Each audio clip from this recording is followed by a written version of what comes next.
Assalamualaikum warahmatullahi wabarakatuh. Jumpa lagi bersama saya Adi di channel Ngulik Sejarah. Dan pada video kali ini saya akan kembali lagi membacakan suatu kisah misteri. Kali ini berjudul Sumanga. Cerita kali ini ditulis oleh Manafila, yang nantinya kalian juga bisa mengunjungi thread beliau secara langsung. Yuk, daripada kita lama-lama, daripada kita penasaran juga bagaimana sih ceritanya, mari kita langsung saja menuju ke ceritanya. Perhatikan baik-baik karena ceritanya akan segera saya mulai ya teman-teman. Oh ya, untuk kalian yang belum subscribe channel ini, subscribe ya teman-teman.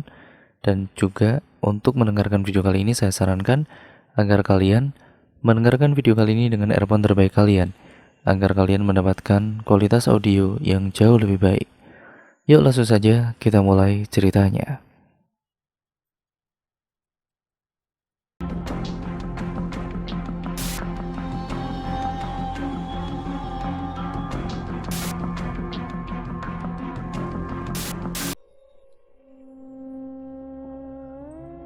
Dari balik pintu yang baru saja menutup, langkah kecil seseorang memasuki ruangan temaram lebih dalam. Terlepas dari sudah seberapa sering ia mengunjungi tempat itu, sang gadis kecil tidak akan tersesat. Ruangan ini dan tempat-tempat lain selalu sama dalam ingatannya. Yang berbeda hanyalah di tempat itu, cahaya menerangi jalannya sedikit berkurang. Suasana remang dan kesunyian di dalam sana itu selalu membuat ia sadar bahwa tempat itu bukan dunianya.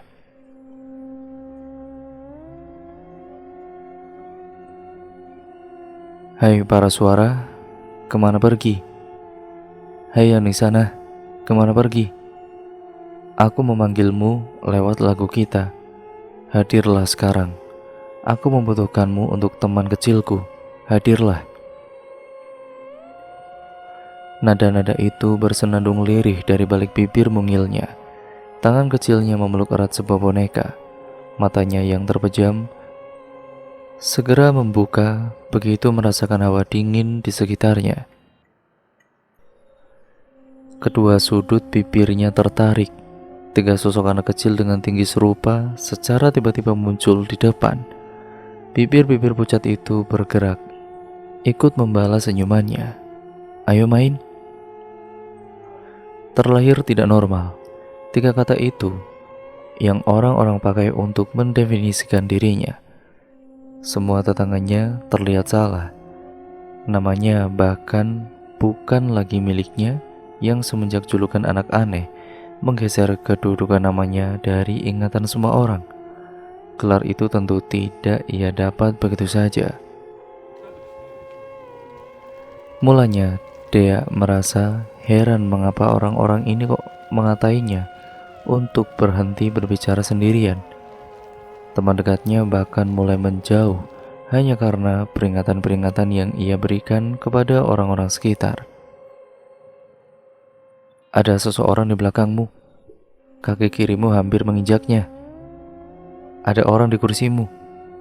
Tidak peduli bagaimanapun dia berteriak. Jangan lewati jalan itu. Orang-orang yang melihat hanya akan menatapnya heran, sementara sisanya mentertawakan. Anak gila adalah julukan yang lain yang tidak jarang ia dengar juga. Dia baru menyadari ada yang salah dalam dirinya ketika tidak ada satu pun dari temannya mau bertahan di sisinya. Jauh di lubuk hatinya, dia membenci semua perlakuan yang tidak adil itu. Namun setelah tahu ternyata ia yang berbeda, dia berubah membenci dirinya sendiri. Dia membenci saat kenyataan membawanya mengetahui bahwa ada makhluk lain di antara orang-orang yang berseliweran dalam pandangannya. Bahwa mereka makhluk astral, makhluk yang seharusnya tidak bisa ia lihat dengan mudahnya, masuk dalam bidang pandangnya. Usia mungkin patut disalahkan atas pengetahuan yang terlambat itu. Namun seolah bagian dari dirinya yang lain juga ikut mengkhianatinya.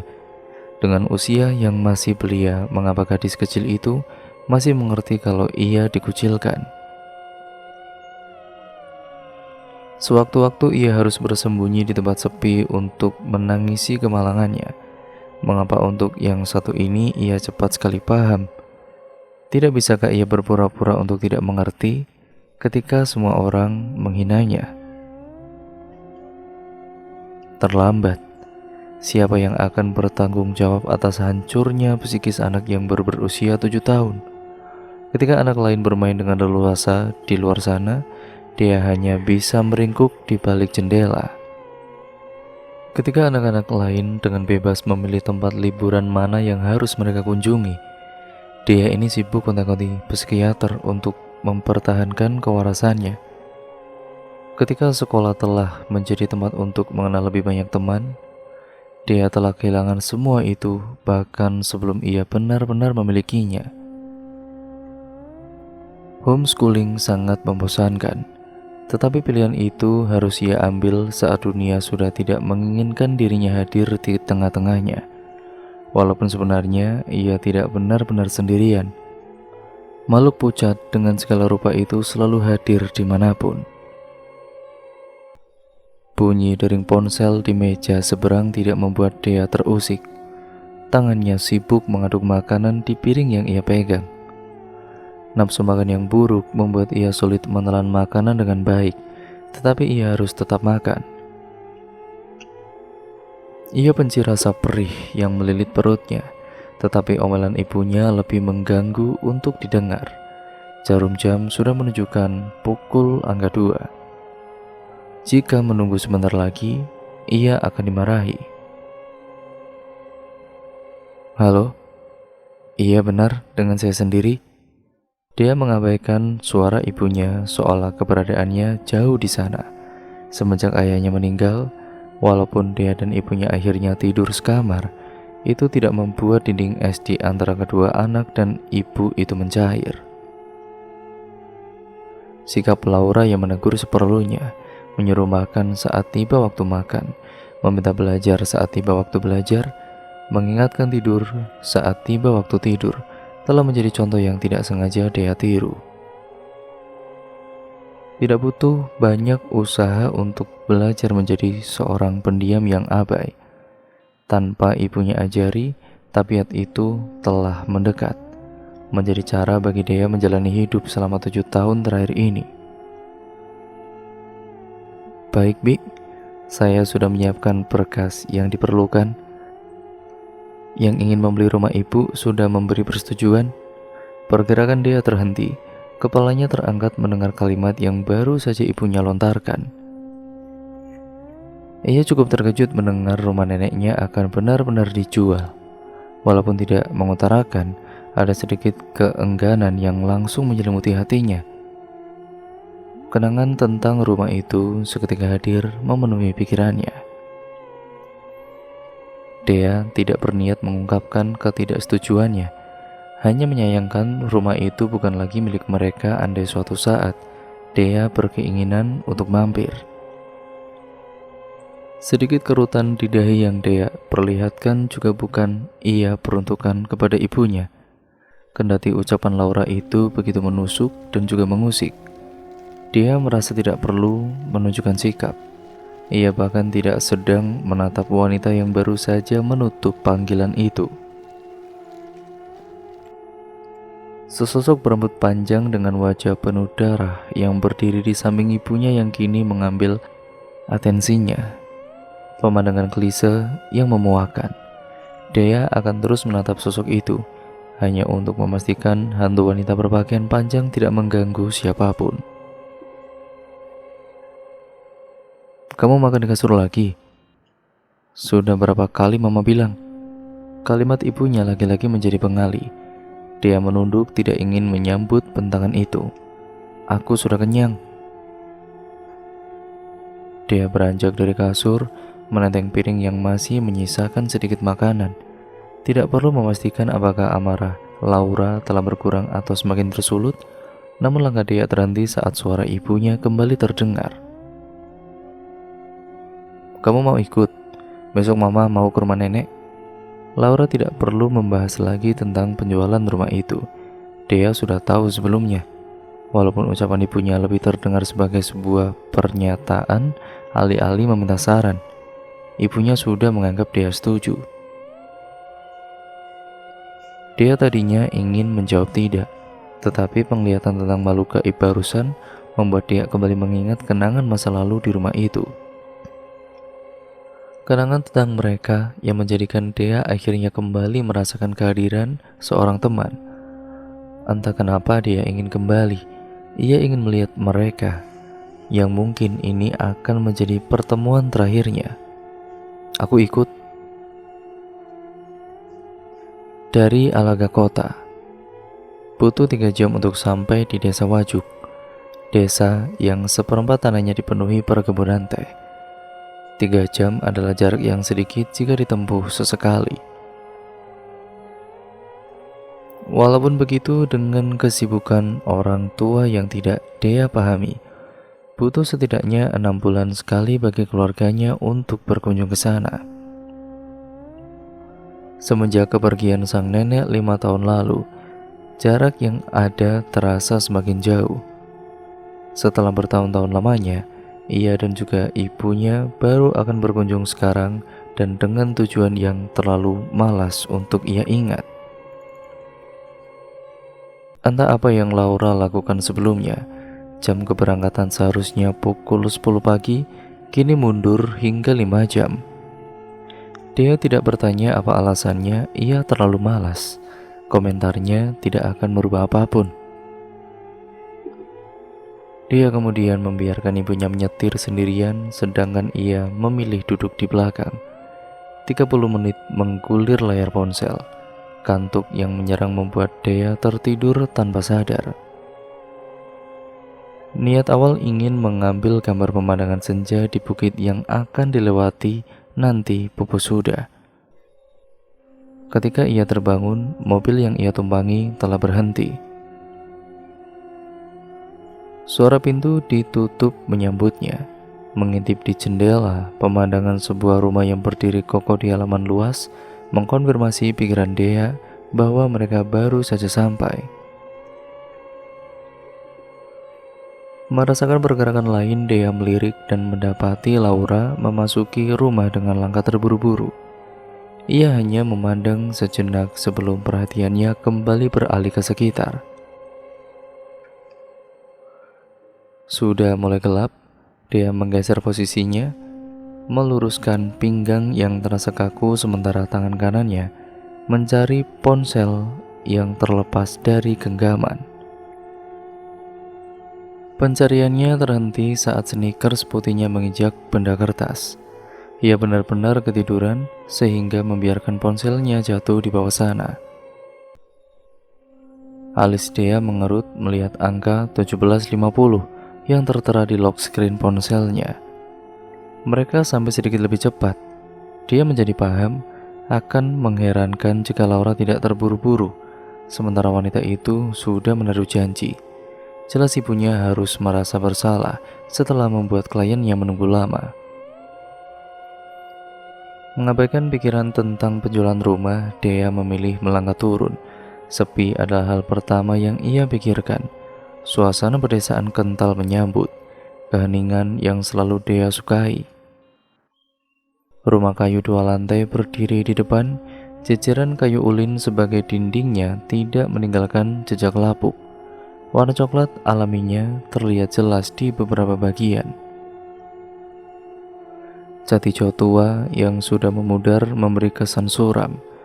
Pemandangan lain yang cukup mengusik, tetapi Dea sadar waktu telah mengubah banyak hal. Dia beralih ke sekitar, hutan lebat di belakang rumah masih sama. Hanya tanah luas di kiri dan juga kanan yang kini terasa semakin lengang. Dia seharusnya tidak begitu merasa asing. Rumah sang nenek yang berada di ujung dan juga jauh dari rumah lain pun memang selalu sesepi ini. Namun dia baru saja berpikir seandainya tanaman-tanaman yang biasa tumbuh mengelilingi rumah masih ada. Mungkin ada sedikit pengecualian. Mau bagaimana lagi? Semua sirna bersama dengan pemiliknya yang telah pergi. "Nek, aku kembali." Dia memasuki rumah tanpa ragu, tidak lupa membuka sepatu sebagai kebiasaan yang selalu sang nenek ajarkan. Pendar kuning lampu tua memberi kesan temaram. Ruangan asing namun familiar seketika membangkitkan kenangan yang hampir luput diingatan. Senyum teduh sang nenek adalah yang paling mendominasi. Kerinduan menyeruak mengisi setiap relung kosong di hati Dea. Bayang-bayang itu terasa nyata, seolah baru kemarin sang nenek membelai rambut hitamnya, membangunkan Dea yang tidak sengaja tertidur di sofa. Langkah Dea berjalan pelan, sementara netranya menyusur di setiap ruang. Struktur yang masih sama juga wujud dan juga memorinya. Hanya sedikit, mungkin perbedaan, pelitur, dan sebagian sudah mengelupas. Juga pemiliknya yang tidak lagi di sini tentunya. Pandangan Dea terkunci pada bingkai persegi panjang yang bergantung di dinding. Sosok wanita yang ia rindukan mematung di sana, tersenyum anggun dalam balutan batik. Sanggul yang dibentuk rapi membangkitkan sebuah kilasan. Rambut putih panjang itu pernah disisir oleh jemarinya. Kendati berbagai emosi mulai berkecamuk, sedikit pun reaksi tidak tampak di wajah oval itu. Tatapan Dea belum beralih, masih nyaman bertengger di sana. Hanya melihat seperti ini saja entah kenapa terasa nyata. Ia seperti sedang berhadapan langsung dengan sang nenek. Tanpa sadar senyuman di foto itu menular kepadanya. Pandangan Dea tidak kunjung beralih. Begitu pula senyuman itu dia masih ingat di sana, masih ingin melebur rindunya. Namun seketika senyuman di wajah Dea memudar, entah apa yang salah, tetapi ia benar-benar yakin Dea tidak mungkin salah melihat. Saat ini wajah di foto itu tidak lagi tersenyum. Mata Dea membola menangkap perubahan itu. Keinginan memanglingkan wajah akhirnya timbul, tapi tubuhnya tidak lagi bisa digerakkan. Usaha itu semakin sia-sia saat pandangan Dea masuk semakin dalam. Di sana tidak ada lagi wajah cantik sang nenek. Kini kedua mata Dea tengah bersitatap dengan mata besar tanpa pupil yang tiap detiknya mulai mengeluarkan darah. Mulutnya membuka seolah berbicara, tetapi tidak ada suara yang terdengar. Dia menangkap itu bukan sesuatu yang baik.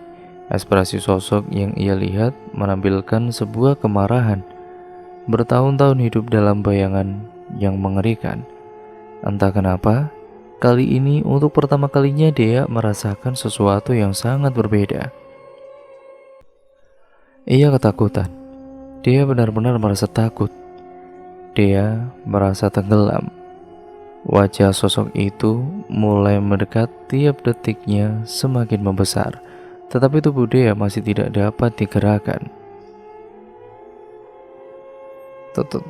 Tolong. Dia ingin berbicara tapi suaranya tertahan di tenggorokan. Semakin dekat dan besar, sosok itu sudah berada tepat di depannya. Mulutnya yang hitam membuka sangat lebar. Saat merasa mulut itu sudah menelannya, Dea tiba-tiba tersentak saat sesuatu yang dingin menggenggam tangannya. Tersadar, dia menoleh dengan cepat, memastikan apa yang menggenggam tangannya barusan. Ia segera mengambil langkah mundur begitu melihat hantu anak kecil dengan kepala retak berdiri di sebelahnya. Refleks ia menarik tangan hingga genggaman itu terlepas. Bukan takut, ia hanya terkejut. Dea memperhatikan sosok di depannya. Hantu itu masih menatapnya. Terlepas dari wajahnya yang penuh lumuran darah, hantu anak kecil ini terasa tidak asing. Celana panjang hitam dan kaos putih yang ia kenakan mengingatkan pada seseorang. Ukuran tubuhnya memang sepinggang sekarang, namun berbeda jika 7 tahun lalu. Dulu tinggi mereka sama. Setelah mengingat 3 hantu anak kecil yang sering bermain dengannya dulu, lalu memastikan ada salah satu di antara wajah itu yang mirip dengan sosok di depan, sebuah nama seketika muncul di kepala. Tanpa ragu Dea menyebutkan nama itu. Billy? Hantu anak laki-laki itu tidak menjawab, hanya menatap lekat ke arah Dea dengan pandangan yang tidak ia mengerti. Dia lalu teringat 2 temannya yang lain, 2 hantu anak perempuan yang memang tinggal di rumah ini. Dengan raut kebingungan, ia kembali menatap Billy. Tidak biasanya hantu itu menemuinya di sini. "Kamu sendirian?" Billy tetap diam, masih tidak menjawab. Jika ada yang menyebut kedatangannya, seharusnya itu bukan Billy. Hantu anak kecil itu hanya akan hadir ketika dipanggil. Ini tidak seperti biasanya. Kemana 2 temannya yang lainnya itu? Di mana Cole dan Elena? Ketika mendengar 2 nama itu disebut, dia terkejut karena Billy tiba-tiba berbalik dan berlari hingga hilang menembus pintu. Dia baru akan mengejar, tetapi sebuah suara menghentikan langkahnya. "Dea?" Sebelum memenuhi panggilan itu, dia kembali menoleh pada bingkai di dinding. Wajah sang nenek tersenyum seperti seharusnya. Alis Dea mengerut. Penampakan mengerikan yang ia lihat sebelumnya seolah tidak pernah ada. Apa aku baru saja berhalusinasi? "Dea?" Dea pergi menghampiri ibunya yang memanggil dari ruang tengah. Kerutan di dahi Laura nampak jelas sekali. Air muka wanita itu menyeratkan kegelisahan. "Kamu lihat Bimina? Nggak ada orang di sini. Orang yang mau beli rumah juga nggak bisa dihubungi." Dia menggeleng sebagai respon. Bunyi petir yang tiba-tiba menggelegar membuat ia menoleh. Niat awal untuk menjawab pun urung. Fokusnya kini berpusat pada jendela kaca di sisi kanan. Titik-titik air perlahan muncul di sana. Hujan turun dengan sangat cepat. Laura juga ikut menoleh menatap hujan yang semakin deras. Wanita itu menghembuskan napas gusar. "Kita terpaksa menginap. Mama harus ketemu Mina sebelum pergi." Laura memijat pelipisnya sembari melangkah pergi. "Jangan lupa kunci pintunya. Kalau kamu lapar, ada nasi kotak di dapur." Itu menjadi suara yang terakhir dia dengar sebelum ibunya menghilang di balik pintu. Pintu sudah dikunci. Karena belum merasa lapar, dia enggan ke dapur. Ingatan tentang sebuah pintu yang terlintas di pikiran kini menjadi tujuannya. Pintu itu berada di lantai 2. Dia menaiki anak tangga yang lebarnya masih meninggalkan jarak ketika kaki jenjangnya berpijak. 13 adalah angka yang ia ingat sebagai jumlahnya. Dia tidak habis pikir mengapa dulu ia suka sekali menghitung setiap susunan tingkatan yang ia naiki. Melewati ujung tangga, dia berbelok ke kiri, sebuah lorong menyambutnya di sana. Bunyi dicitan di lantai mengiringi setiap langkah, menambah bisingnya malam di tengah riuh hujan dan angin serta petir yang berbunyi sesekali. Lantai itu sedikit berdebu, dia bisa merasakannya. Tidak heran rumah tidak berpenghuni selalu seperti itu. Dulunya dia selalu bertanya-tanya, kenapa rumah yang ditinggalkan selalu saja kotor padahal pintu tidak pernah dibuka. Lalu, suatu waktu dia merasa menemukan jawabannya setelah melihat lubang ventilasi yang tidak pernah tertutup. Keadaan rumah ini untungnya tidak seburuk rumah yang benar-benar kosong. Wanita pemilik julukan Bimina selalu datang untuk membersihkannya. Dia adik Namira, nenek Dea yang paling bungsu. Usianya hanya berjarak 7 tahun dengan Laura, anak tunggal sang pemilik rumah. Aneh sekali. Dia membatin, bukan untuk mengomentari keadaan rumah lebih dalam. Ini tentang sesuatu yang lain. Tidak biasanya sesepi ini. Rumah yang bersisian dengan hutan, lalu hanya ada ia dan ibunya, tidak mengherankan jika memang sepi. Namun bukan kesepian itu yang dia maksud. Sepi yang hanya bisa diartikan olehnya dan orang-orang seperti dirinya. Dia mengerling baru menyadari sesuatu. Selain pertemuannya dengan Billy tadi, ia tidak melihat satupun mereka di sini. Sepanjang ia hidup, selama dia sudah dapat membedakan antara makhluk astral dan nyata. Jika kalian bertanya tentang di mana saja mereka hadir, maka dia akan menjawab, mereka selalu ada di mana-mana. Mereka ada di belakangmu, di bawah kursimu, di kasurmu, di dalam lemarimu, berjalan bersisian denganmu, memperhatikanmu, mengekor di belakangmu. Mereka berseliweran dimanapun. Bahkan jika kau tidak menyadari, mungkin saja kau baru saja menyenggol bahunya. Berdasarkan pengalamannya, dia dengan yakin mengatakan tidak satupun sebuah rumah tanpa kehadiran mereka. Namun sejak ia sampai di halaman hingga kini masuk ke dalam, dia melihat rumah ini bersih. Tidak ada satupun hantu muncul di sini. Ini merupakan keadaan yang sangat janggal. Masih segar diingatan ketika dulu saat pertama kali dia menginjak ke rumah ini. Dia mendapati rumah sang nenek penuh dengan mereka, seolah Namira tengah beternak hantu di sini. Pemandangan itu pun masih sama saat dia datang terakhir kali untuk mengantar jasad Namira ke pusara. Namun kali ini berbeda. Kemana perginya mereka semua?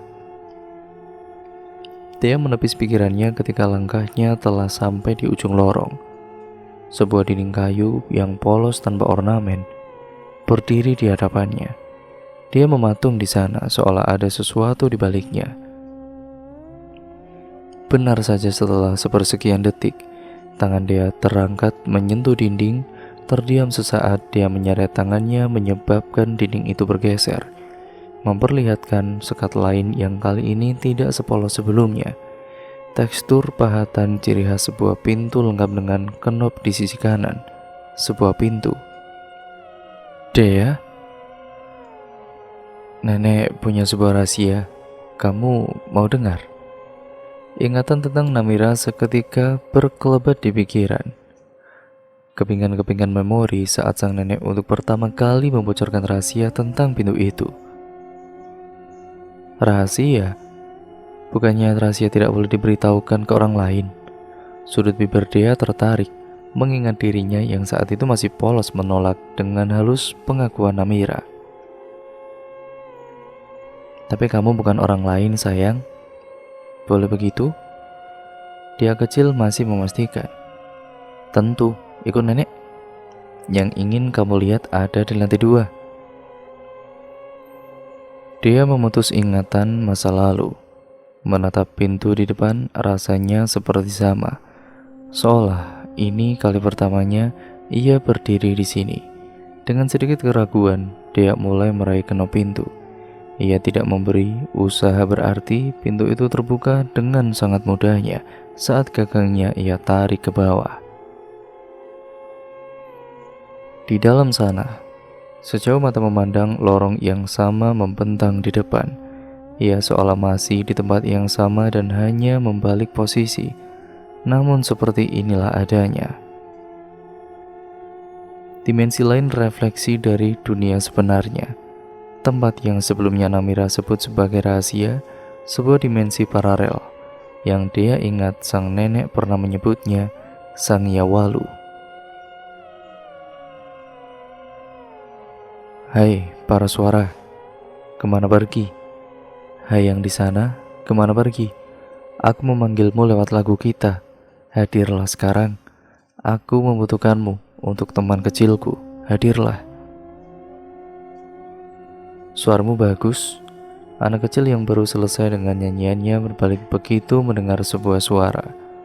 Melihat seorang anak perempuan berambut sesiku yang tersenyum, lelaki kecil itu ikut melenggungkan bibirnya. Kamu? Anak kecil itu memiringkan kepalanya. Kebingungan melihat seorang yang asing yang tidak pernah ia lihat di tempat ini. Sadar akan kebingungan yang ditambahkan, sang gadis kecil tanpa ragu memperkenalkan dirinya. aku Dea." Anak kecil yang menyebut dirinya Dea itu terus tersenyum. Siapapun tidak akan paham mengapa sang gadis kecil itu begitu bahagia. 2 tahun hidup tanpa teman, dipandang sebelah mata dan kesepian. Ketika akhirnya ada yang membalas senyumannya, bahkan tidak ragu melontarkan ucapan ramah tanpa raut takut, ketakutan apapun, ataupun keinginan untuk kabur. Bagi dia, tidak ada yang lebih membahagiakan daripada ini. Berbagai ingatan lagi-lagi bermunculan, memaksa dia menyatukan kembali kepingan-kepingan memori tentang temannya di masa kecil. "Tadi kamu nyanyi, lagu apa itu? Aku belum pernah dengar." Dia kecil tanpa ragu bertanya. "Itu laguku dan temanku. Begitu caraku memanggil mereka." Anak laki-laki itu menjawab, "Memanggil teman?"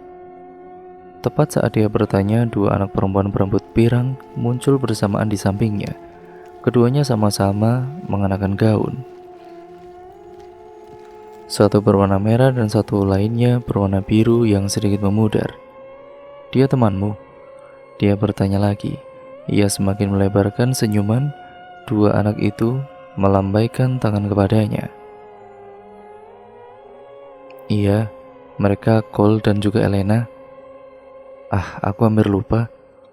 Anak laki-laki itu mengelurkan tangan. "Namaku Billy." Ingatan dia terputus saat merasa sesuatu yang padat menyentuh kakinya.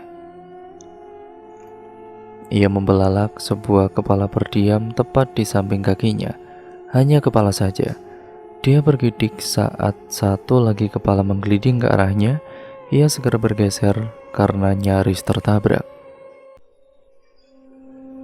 Keterkejutan lain menghantamnya saat ia menengadah di depan. Sosok memakai pakaian putih berseliweran sangat banyak sekali, hampir di setiap sudut rumah. Dia tertegun, ini tidak seperti biasanya. Kenapa jadi seperti ini? Karena penasaran, dia mulai melangkah menyusuri lorong. Ia berjalan pelan sembari menghindar, karena intensitas cahaya di dimensi ini lebih minim. Dia baru menyadari rupa mereka ketika berpapasan lebih dekat. Semua wajah-wajah itu penuh darah, luka, retakan, bahkan sobekan. Dia menahan napas, langkahnya sedikit dipercepat. Bukan dia tidak terbiasa, akan tetapi keadaan ini terlalu ganjil. Di dimensi ini, hantu-hantu tidak seharusnya berwujud asli. Sangyawalu, tempat para makhluk gaib. Tapi di sini mereka berbeda. Mereka tidak menyeramkan. Ada energi spiritual yang menyamarkan wujud asli mereka. Ucapan Namira kembali terngiang. Saat kecil, dia selalu mengerti apa itu energi spiritual. Pikiran dia yang sederhana mengartikan ucapan neneknya bahwa Sangyawalu adalah tempat di mana ia bisa mendapatkan teman. Ketika beranjak remaja, dia menemukan pikiran lain, bahwa setiap hantu yang berada di Sangyawalu, wujud mereka akan tersamarkan. Tidak ada lagi penampakan seram, yang tertinggal hanyalah tubuh pucat tanpa darah. Namun yang ada di sekitaran sini, semuanya mengerikan. Dia melangkah cepat menuruni tangga, pemandangan masih sama, ruangan tengah yang luas menampung begitu banyak penampakan. Pikiran dia bagai menang kusut memikirkan penyebab dimensi ini berubah dan benar-benar sangat berbeda. Melangkah ke ruang tamu, dia dapat menarik sedikit napas lega. Jumlah mereka sedikit berkurang dari ruang sebelumnya, tetapi kekalutan masih melanda. Billy, dia teringat hantu anak kecil dan kedua temannya. Ia berpikir untuk memanggil mereka, barangkali ia bisa menemukan jawabannya. Nada-nada itu pun mulai dilantunkan, cara yang teman-teman hantunya ajarkan untuk memanggil mereka. "Hai para suara, kemana pergi? Hai yang di sana, kemana pergi?" Baru menyelesaikan 2 bait, dia menghentikan nyanyiannya. Semua hantu di sekitar kini menatap ke arahnya. "Aku memanggilmu lewat lagu kita. Hadirlah Seka." Dengan ragu, Dea berusaha menuntaskan lagu itu, tetapi pelototan dari banyak mata membuat suaranya tertahan. Andai mata-mata itu tidak mengeluarkan darah, atau setidaknya memiliki bagian putih dan lingkar hitam di tengahnya, mungkin Dea tidak akan terlalu terganggu. Hai para suara, kemana pergi? Hai yang di sana, kemana pergi? Dia mengulang bait awal karena konsentrasi yang buyar membuat ia lupa. Namun lagi-lagi Dea ragu melanjutkan. Sorot mata itu kian tajam, seolah ia dilarang untuk melantunkan lagu itu. Melirik ke kanan kiri, dia ingin memastikan apakah nyanyian tidak dapat membuahkan hasil. Namun nihil, tidak ada hantu anak kecil di antara puluhan sosok-sosok itu. Alih-alih keberadaan teman, pelototan yang semakin tajam yang kini ia dapat. Dia kehilangan niatnya, dia enggan bernyanyi lagi. Ia masih bersyukur hantu-hantu itu tidak segera menerkamnya. Ia memutuskan pergi dari sana dengan berlari ke arah pintu keluar. Di dimensi ini tidak ada hujan. Dia tahu itu. Ia akhirnya mengembuskan napas lega. Hantu di luar sini tidak sebanyak di dalam. Walaupun keanehan itu masih ada, wujud mereka tetap menyeramkan. Kaki polosnya tanpa ragu menjejaki tanah. Ia tahu kakinya akan kembali bersih setelah melewati pintu nanti. Dia akan menyusur halaman sekitar. Ketika Billy tidak datang, Chloe dan juga Elena seharusnya ada di sekitar sini. Namun, belum sejengkal ia melangkah, matanya telah menangkap pemandangan lain. Dia kembali bergeming. Sejak kapan ada gapura di sini? Di depannya ini berdiri sebuah gerbang beton yang tampak sangat tua. Tidak ada tulisan apapun selayaknya sebuah pintu masuk.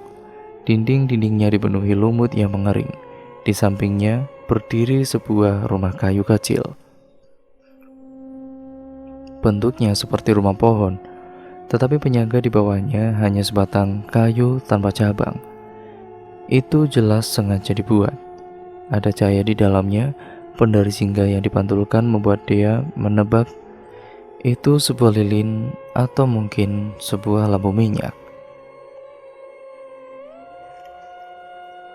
Tidak sampai di situ saja, hutan lebat yang membentang di baliknya itu pun telah menambah kerutan di dahi Dea. Sejak kapan halaman polos berubah dalam sekejap? Gadis yang baru berumur 15 tahun itu tidak mungkin lupa. Namira pernah berkata, Sang Yawalu adalah dimensi lain yang benar-benar mirip dengan dunia sebenarnya. Yang berbeda hanyalah keadaan sepi dan temaram, juga tidak adanya pergantian cuaca. Namun pemandangan yang baru ia lihat kini telah mematahkan informasi itu. Dia tidak mungkin salah, ia tidak melihat gapura di depan rumah neneknya sebelumnya. Lalu dari mana datangnya gerbang tembok ini? Rasa penasaran memaksa Dea ingin menilik gapura itu lebih dekat. Baru 3 kali melangkah, sebuah bayangan muncul di tengah-tengah gapura itu. Dia tidak bisa melihat terlalu jelas, tetapi ia yakin yang di sana itu seorang perempuan. Dea, langkah Dea lagi-lagi terhenti, seolah sebuah teriakan yang ia kenali sebagai suara Laura. Sontak dia menoleh. Mama? Kerutan di wajah Dea terbentuk. Laura tidak boleh mencarinya sampai ke sini. Ia memutuskan untuk kembali sebelum sang ibu mencari lebih jauh. Sebelum itu dia sempat menoleh ke arah gapura, namun sudah tidak ada apa-apa di sana. Dia tidak lagi memikirkan dan segera bergegas memenuhi panggilan ibunya. Apapun yang barusan ia lihat, dia sudah terlalu terbiasa melihat makhluk aneh selama sisa hidupnya. Pintu dengan cepat ia buka, kecerobohan itu baru ia sadari setelah ruangan yang lebih terang juga bunyi hujan sudah menyambutnya. Beruntung saat itu Laura tidak ada di sana. Jika tidak, ia telah membongkar rahasianya sendiri. Dia menjadi lebih tenang. Semua baik-baik saja sekarang. Ia hanya perlu masuk ke kamar dan juga tidur. Masalah sang Yawalu akan dipikirkan nanti. Ia juga tidak butuh makan, perutnya masih bisa bertahan sampai besok. Kamar tempat ia tidur berada di lantai bawah, kamar yang sama dengan yang ditempati oleh ibunya. Thea kemudian baru akan menuruni tangga ketika merasakan seseorang muncul di arah samping. Dengan cepat ia menoleh untuk memastikan. Sejujurnya, Thea akan lebih lega jika yang muncul itu hantu. Namun melihat seorang wanita parubaya berjalan pelan, kerutan di dahi kembali muncul. Bik Mina? Bik Mina sudah pulang. Julukan itu tidak seharusnya begitu jika dia yang menyebutnya. Status Bik Mina sebagai adik Namira seharusnya ataupun mengharuskan Dea memanggil nenek. Namun karena terbiasa sejak kecil, panggilan itu menjadi susah diubah. Alih-alih jawaban, dia disambut dengan pertanyaan baru. Kenapa belum tidur? Sudah malam. Dia tidak merasa ini waktu yang terlambat untuk tidur, tetapi ia tidak membantah ucapan Bik Mina. Melihat wanita itu berjalan melewatinya begitu saja, dia menghiraukan dan memutuskan untuk turun. Karena menyimpan banyak pertanyaan di benaknya, ketika sudah menginjak dasar, dia menengadah untuk memastikan keberadaan Bik Mina. Tapi dinding yang membentuk lorong telah menghalangi pandangannya. Dan cerita pun akhirnya bersambung ke part yang selanjutnya ya teman-teman. Terima kasih untuk kalian semua yang sudah menyimak video kali ini dan cerita kali ini. Untuk kalian yang penasaran bagaimana kelanjutan ceritanya, kalian bisa saksikan di part yang kedua ya teman-teman, yang nantinya mungkin sekaligus menjadi part yang terakhir dari keseluruhan alur ceritanya. Terima kasih untuk kalian yang sudah menyimak video kali ini dan cerita kali ini. Jangan lupa like, comment, dan share, serta subscribe channel ini untuk kalian yang belum, dan nyalakan tombol lonceng notifikasinya ya teman-teman, agar kalian tidak ketinggalan video terbaru selanjutnya dari channel ini. Sekian dan terima kasih, sampai berjumpa di video terbaru selanjutnya ya teman-teman. Kurang lebihnya mohon maaf, sampai berjumpa di video terbaru selanjutnya. Wassalamualaikum warahmatullahi wabarakatuh.